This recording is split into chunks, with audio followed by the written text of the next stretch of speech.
28-17, your final score here at Scott Stadium. The Who's go 4-0 for the first time since '04. How they did it wasn't exactly pretty, but there's something to be said for being able to come from behind and come away with a W. That's exactly what happened tonight. Now, things started off pretty ugly, not the way you'd like to see things go against an opponent that is supposed to lose by 4 touchdowns, and they didn't lose by 4 touchdowns. Now, it was Youth Day at Scott Stadium, and the kids, they did come to play, and that means not just the local Charlottesville youth, but also the youngsters who are all making some impressive first impressions for ODU. It was a well-coached football team, and they came out and they played with a lot of heart early on. Later on, things got a little bit out of hand in UVA's favor, which we always like to see, but for a long time, ODU had Scott Stadium fans a little bit nervous about the outcome of this game, and for good reason.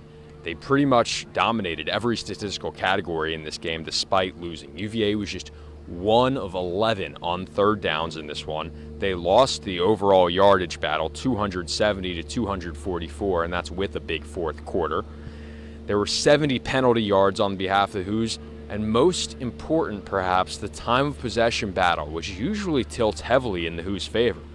This time, not so much, as 35 minutes and 16 seconds were chewed up by the Monarchs, and the Who's just 24 minutes and 44 seconds. That's an uncharacteristic performance from a team that's used to being able to control the pace. And we saw later on in the game, ODU trying to make a conscientious effort to do so themselves. Now, that didn't exactly work out, and I'm going to get to that in a minute with 2 key plays that shaped this game.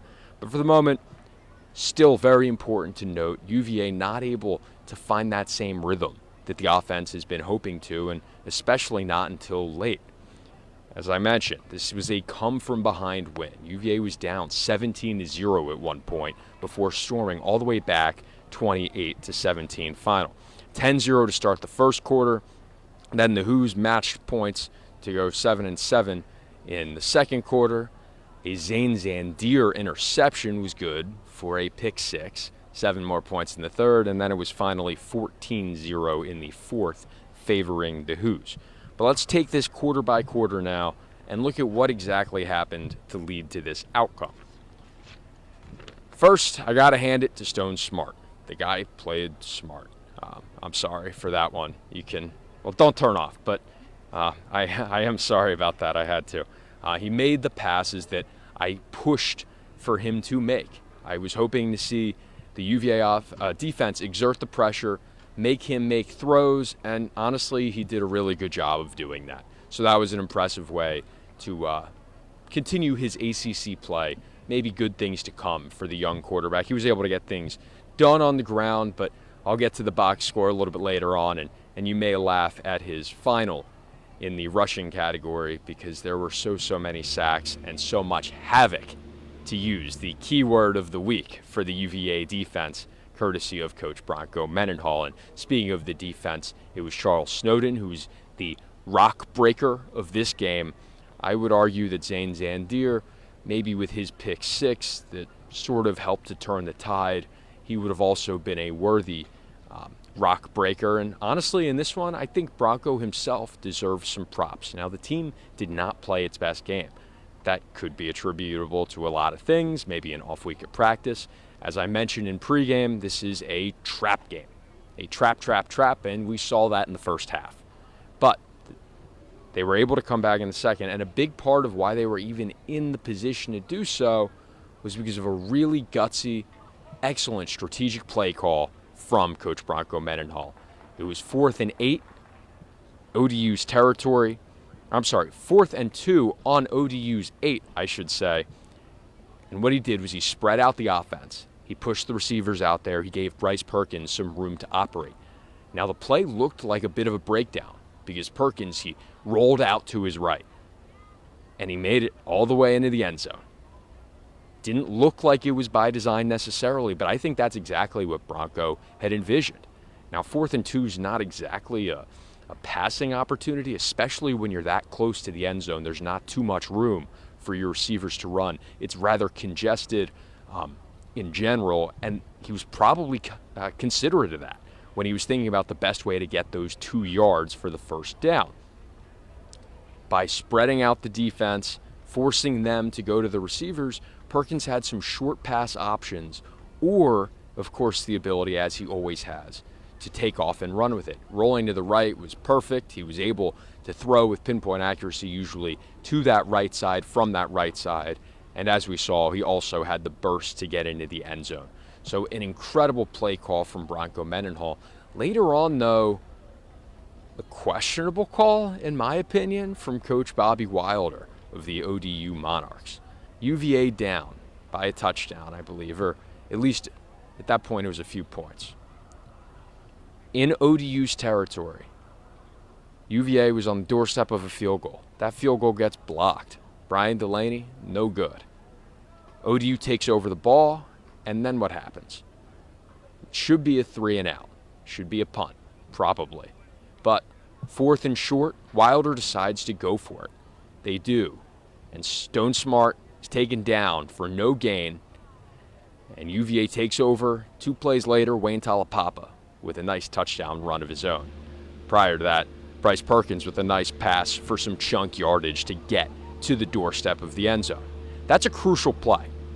I wonder a little bit whether Wilder was too focused on playing the clock game at that point, trying to stretch that drive, thinking if they could simply get a first down, they could milk the clock a little bit further, control the time of possession, and keep UVA's offense off of the field so that they couldn't come back. Totally valid line of thinking. Not sure that it's an advisable call given their field position and their chances of winning this game. I think UVA's offense struggled throughout the night, even in the fourth quarter with generating momentum. It would have been, in my opinion, advisable to go ahead and punt that ball down the field. So 2 key plays, 2 key decisions made, one from each of the 2 coaches, making a big difference.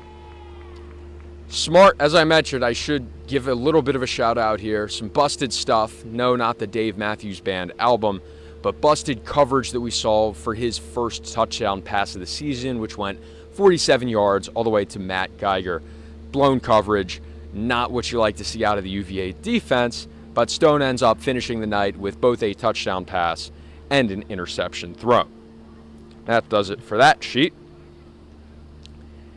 And next, let's talk about a few more of these key points for the game.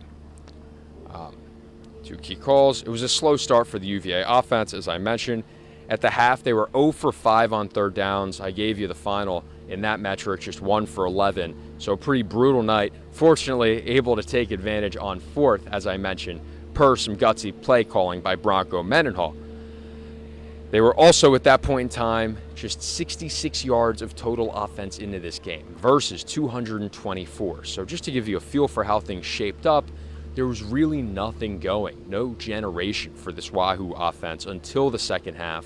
And even then, I would say it was questionable at best, not what we like to see. Stone Smart, 16 of 26, I should say, for 206 yards with a TD and the interception. Also 16 rushes for a deceptive negative 11 yards, a lot of that coming from the havoc created in the backfield of ODU by your Wahoos. Geiger with the 1 reception, that was really the big offensive play, I would say, if you had to put one out there for the Monarchs.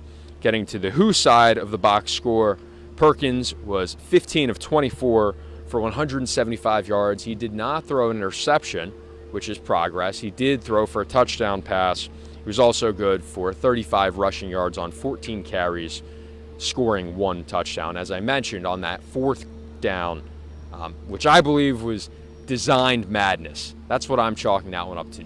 I think it was designed chaos. Exactly how Bronco planned it for Perkins to find the end zone there.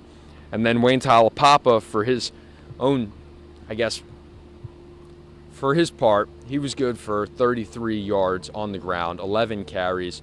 He wanted to get some improvement over what we saw last week, I believe just 2.8 yards per carry. So I guess in a way he did achieve that goal.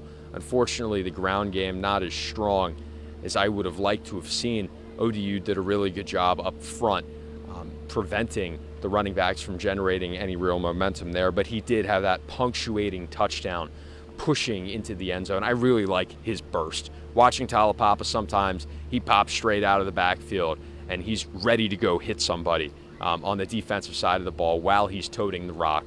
That's a great characteristic to have, is that burst in a running back, especially when you need just a few short yards, which is, I think, a big part of why he's got 5 rushing touchdowns now on the season. Entered this game #1 in the country. Joe Reed, our receiver of the game. I think he's firmly established himself, in my opinion, as easily one of the top 2 options, possibly the #1 option. Congrats to Joe on 1,000 receiving yards on the career, also with a touchdown courtesy of Perkins. Great to see that out of Joe Reed, whose career progression has been wonderful. He's been here since before the standard was the new standard, and since before the new standard was even a thing. So great to see Joe Reed be such a big part of this team's success, not only in returning the ball, where he always, and tonight, gave the Cavs usually some field position advantage, but also now as a key receiver, major weapon for Bryce Perkins. 70 penalty yards, though. I would like to address that with the team. Last week, it was over 90 yards allowed for penalties. And up next, a pretty major matchup against the Notre Dame Fighting Irish, #7 ranked in the country. Not going to be able to win those games giving up upwards of 70 yards of freebies. Easy points. I mean, think about that. Field's 100 yards. You take the kickoff, you're pretty much at the doorstep right there once. So that's pretty much a gimme. Can't have that against better opponents than ODU. Can't have that against Florida State. Honestly, as we saw tonight, you can barely have that against ODU and escape with the win. As Bronco Mendenhall was mentioning in his press conference, something to be learned from playing behind, not something you want to be replicating too often in the future, ideally. And again, thinking about some of the key talking points, I wanted this team to establish its pace. I wanted UVA to come out, squash any momentum that ODU might generate early, hold on to the ball for long stretches of time, rush effectively. They didn't rush effectively. There wasn't a lot of efficiency in the passing game either, despite Perkins' 1-0 touchdown interception ratio, which we do like to see, some turnover-free football. But we don't like that time of possession skew. That is really poor when playing against an opponent like this. And it showed. It showed. It was present in all facets of the game. Later on, we saw ODU consistently try to run the ball, try to milk the clock, and try to prevent UVA's offense from getting back onto the field and trying to prevent them from finding a rhythm. And they largely succeeded. UVA's offense was not impressive in this one. Zane Zandier, again, with that pick 6 that I thought was just an absolutely huge play. We saw Jordan Mack in the backfield with frequency. Charles Snowden in the backfield with frequency. Bryce Hall had an awesome sack. Joey Blunt was also wreaking havoc everywhere. It was an impressive showing, I would say, from the defense, despite the way the game started off. Of course, you don't want to be giving up as many yards as they did to this team. But I would say that more often than not, what we saw was strong play out of ODU's offense when they had to make it. Less a reflection of UVA's defense, in my opinion, except for that busted coverage, which was rather brutal, giving Geiger 1 touchdown for his Geiger counter. Up next will be Notre Dame this coming Saturday at 3:30. Now, key to remember before I sign off, Bryce Perkins should be healthy for that game. I didn't properly address the moment or two when all of Scott Stadium was collectively holding its breath, and not because of fear that this game might end in the Cavaliers' first loss of the season. No, I'm talking about in the fourth quarter, after the lead was already taken by the Hoos, Bryce Perkins, on a muffed snap, went down, and he went down hard. He was trying to get the ball. He was trying to make something happen. That's a tendency that we see with Bryce, right, is he's always trying to make these plays out of nothing. And sometimes it works perfectly.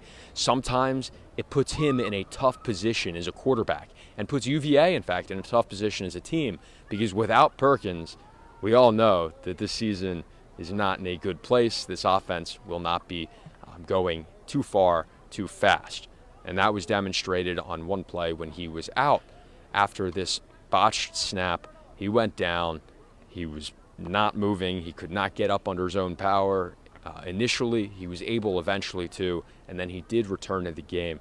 We'll see what the reports are coming out this week, but of course Perkins will have to play if UVA is to have a shot versus the number 7 ranked Irish. That's going to be a great game. We should see this team take a step forward, I would say. I think it's a little bit easier to get up for an opponent like that. It's a long season. The season is a slog. ODU has had its bye week. UVA has not. So UVA's bye week coming up after this matchup with Notre Dame. Hopefully that'll give them some time to refresh. But before that, they've got a big test ahead of them. And it's going to be one that really solidifies how much of a legit contender this Hoos team is beyond the ACC, looking at college football at large.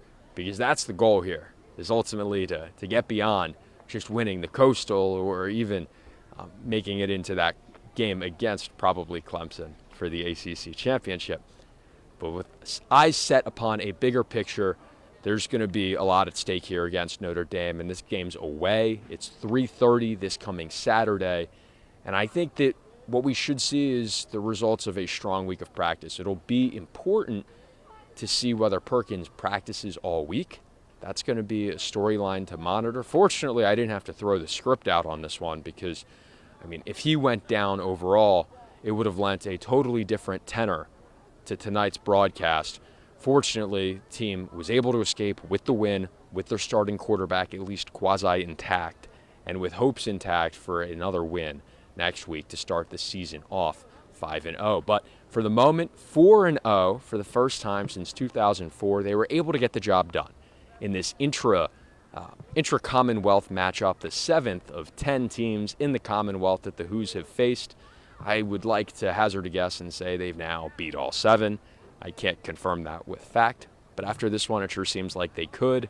And despite some sloppiness, despite some skews that weren't exactly the statistics that we were hoping for, and despite a game script that really didn't favor UVA's offense generating the rhythm to which we've become accustomed as fans, they were able to get the job done here, coming back from one point in the game when they were down 17-0, flipping things all the way around to 28-17. That's your final.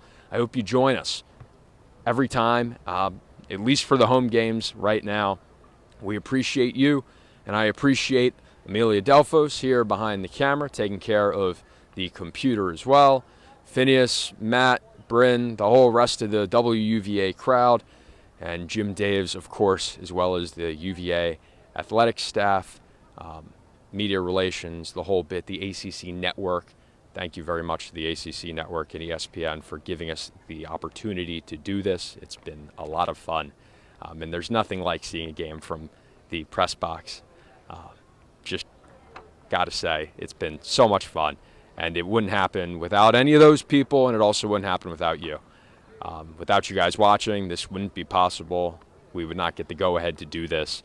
So thank you very much for hanging with us, hanging with our tech difficulties. I'm pretty sure, yep, how about that? The flag is on properly this time. If you're not picking up on that, go ahead and check out the pregame that we did from the patio, or don't, but please do, actually, and please stick with us for the rest of this series. It's been a fun ride so far, and I hope we've entertained you. Again, can't thank you guys enough. That's all for tonight. 28-17 is your final. Let's go Hoos.